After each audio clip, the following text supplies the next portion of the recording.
Hey everybody, welcome back to the channel. Today I am going to be showing you, in case you're interested, how to make your own dog food. Now, making your own dog food has a bunch of different benefits, mainly being you know what you're feeding your dog and does not have a bunch of fillers and a bunch of garbagey chemicals in your dog food. No matter how many times you try to buy a decent can, there's always going to be something in it. So today I'm going to be making Snowy his dog food. I've done it a couple times, and he's 14 years old. He's having hip and arthritis problems. He goes in for monthly injections, and about a month and a half ago, maybe about a month ago, he started rejecting his normal food, his normal treats. So now I make this for him, and he does eat it, and he does like it.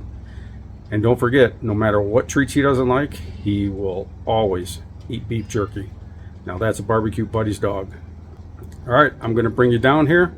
It's been raining today, so I'm underneath the cover of the garage, and we'll try to stay dry. The sun has come out, but that doesn't mean it won't rain anymore. So let me bring you down below, and I will show you what ingredients we're dealing with.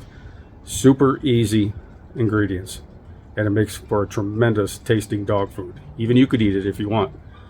You can share with your doggy. All right, let's get down here and I'll show you what we got. Okay, here's the ingredients we're working with. I told you it was super simple. All right, right here I got 3 pounds of ground beef. I have 3 pounds of chicken breast. I decided not to use the smoked chicken quarters that I smoked the other day because we think it gave the dog the poopies. So I went out and bought new chicken. So I cubed up chicken breast, which is what I usually do. So this is going to be the recipe. So 3 pounds of ground beef, 3 pounds of cubed up chicken breast. I have roughly 2 pounds of beef liver and chicken gizzards cut up.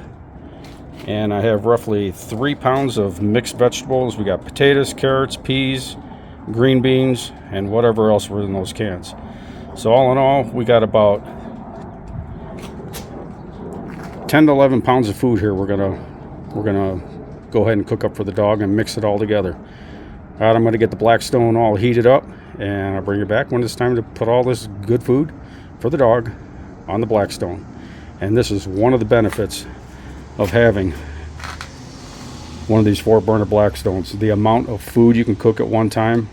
You really, if you don't have one, if you've been thinking about getting one, I think it's time to pull the trigger and get one, because this 4-burner Blackstone is worth its weight in gold for situations like this and bigger meals that you don't want to have to cook in the kitchen using one little dinky pot. Comes in very handy. All right, I'm gonna get this baby heated up and we're gonna get going on this. Okay, maybe you can see it in the camera or maybe not, but we got smoke coming off of this surface. So I turned the burners down to medium, and we're gonna apply a little bit of oil here, and we're gonna get this food on. So let me grab the oil. We're going to be doing the meat and the chicken first. The vegetables won't take that long, and the gizzards and beef liver I'm going to add about when the ground beef and the chicken is about 3/4 of the way done, because those are also small pieces too. They won't take long. First we're going to put the ground beef on this side, put the chicken on this side. And as you can see, my oil is running because it's not in the usual spot it's supposed to be in, because we brought it in because it was raining up here close to the garage, but we'll make it work.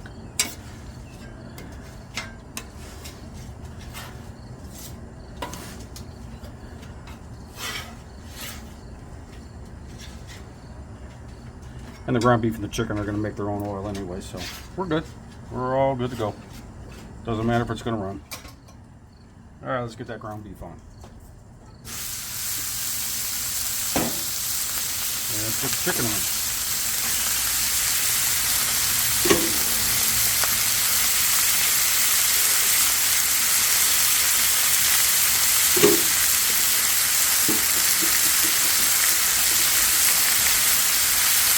I'm going to turn the burners down a little bit more. I like a medium low.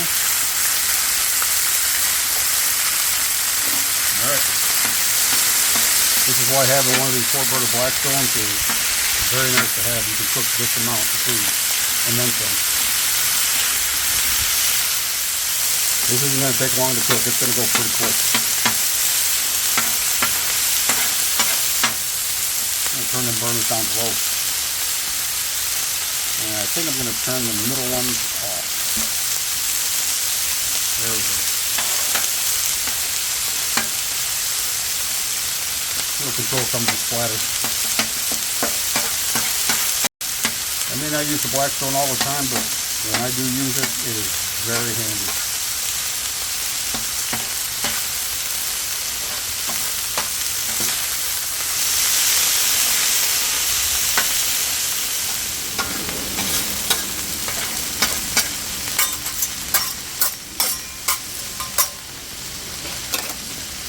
Alright, now we're going to give this ground beef a little chop.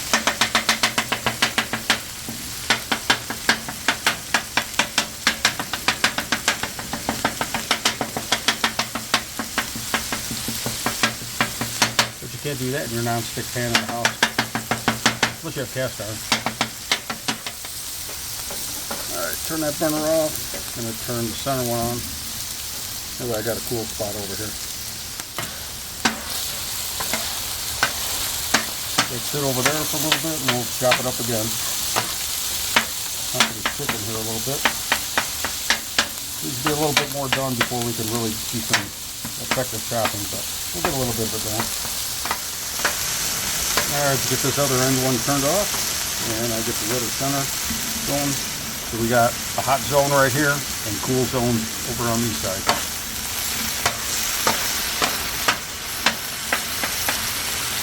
This chicken needs to use both of these hot zones to get done a little bit. That ground beef is pretty much done.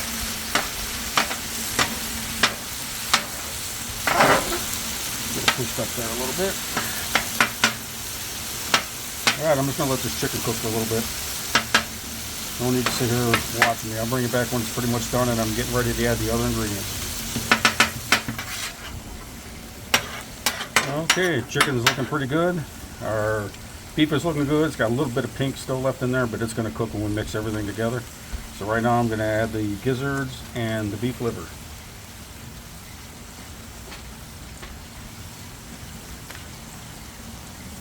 Oh, don't that look appetizing? Not. Come on.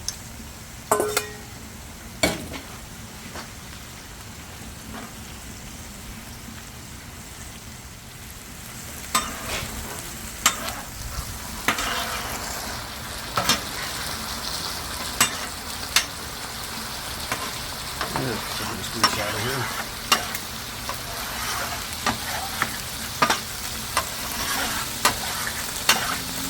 Greasy, greasy, greasy.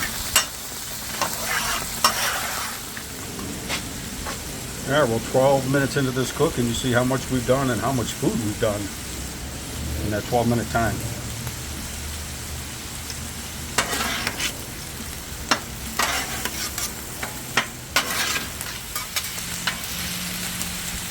Let's give it some more chopping.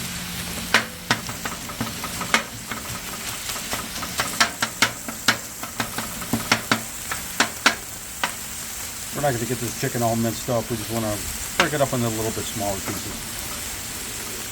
We do have a big dog. He fits big bites in his mouth. Well, it's nice to chop it up a little bit. Alright, let's bring the meat over and get the meat all mixed in.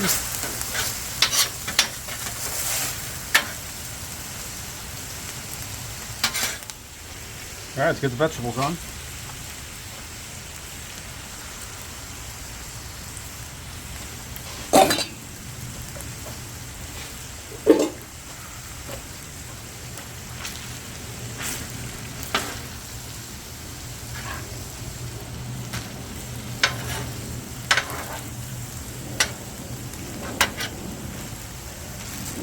And feel free to mix up this recipe.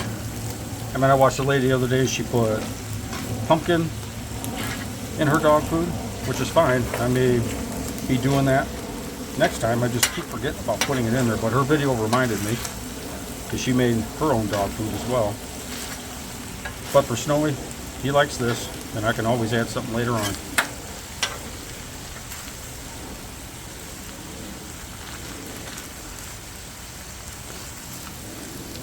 this spread out.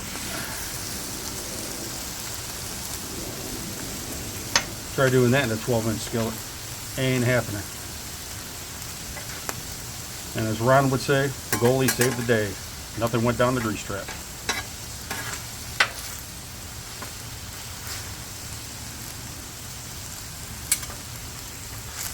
Okay, we're just going to let this cook up a little bit,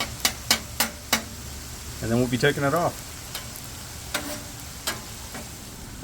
So what I do with this food, when it's all done, after I let it cool down, of course he gets his meal for the night, but I take quart Ziploc bags, and I put about 12 to 13 ounces in each bag, get them flat, and leave about 3 days worth or 3 bags in the fridge, and then I freeze the other ones flat.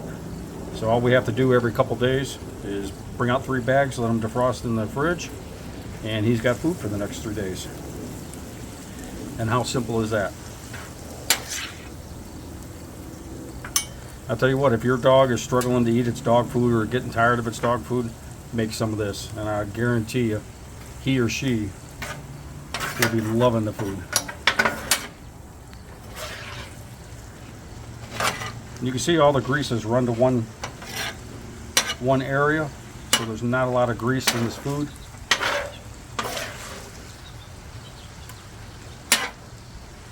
And you can see it'll start running.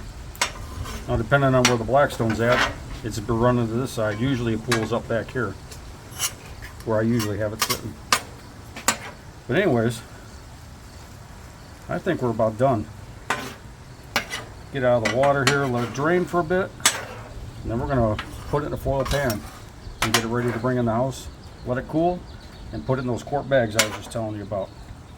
So right now I'm going to try to get as much of this liquid out of here for him.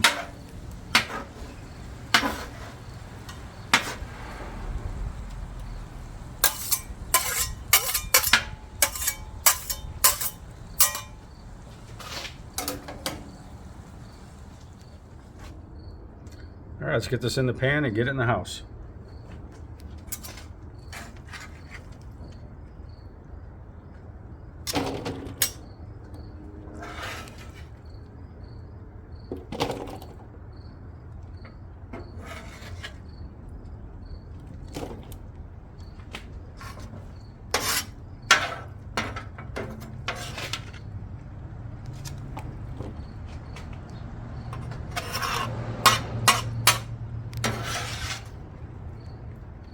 And this food will last him here almost a couple weeks. Week and a half, 2 weeks. Who's counting? We just go out and get more when he runs out.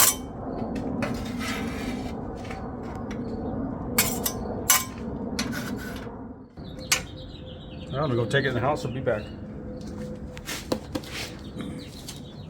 So I always usually do a taste test, but I am not going to be taste testing this food. This food is for my best buddy. I mean, I have a lot of buddies out there in this world, or have made a lot of buddies here and there, no matter where I'm at. But there is no better buddy than my buddy Snowy, and I am not going to be taking his food. And when I mean buddy, he is always sitting at the door, staring out here when I'm cooking or whatever I'm doing, and looking at me. You can never replace that. Dogs are truly a man's, woman's, human's best friend.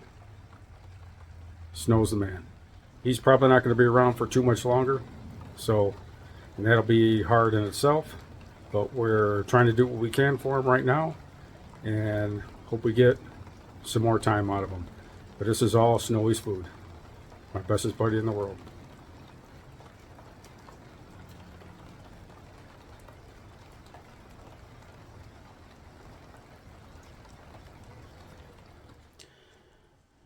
Okay, here's his food in the house. Here's Snowy. He is ready to eat. Let's see if this is Snowy approved. I'm betting it will be.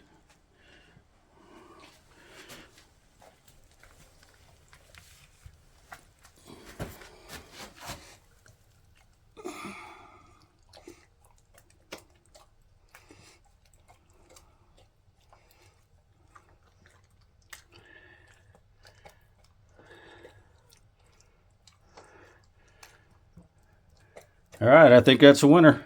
You too at home can do this. Control what your dog eats.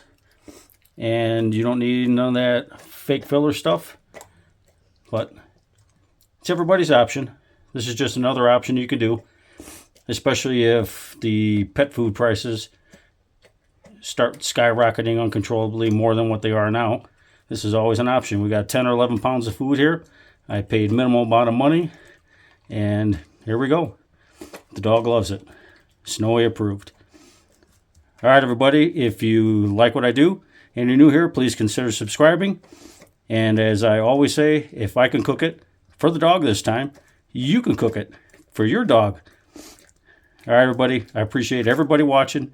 Take care, and I will definitely catch you on the next one.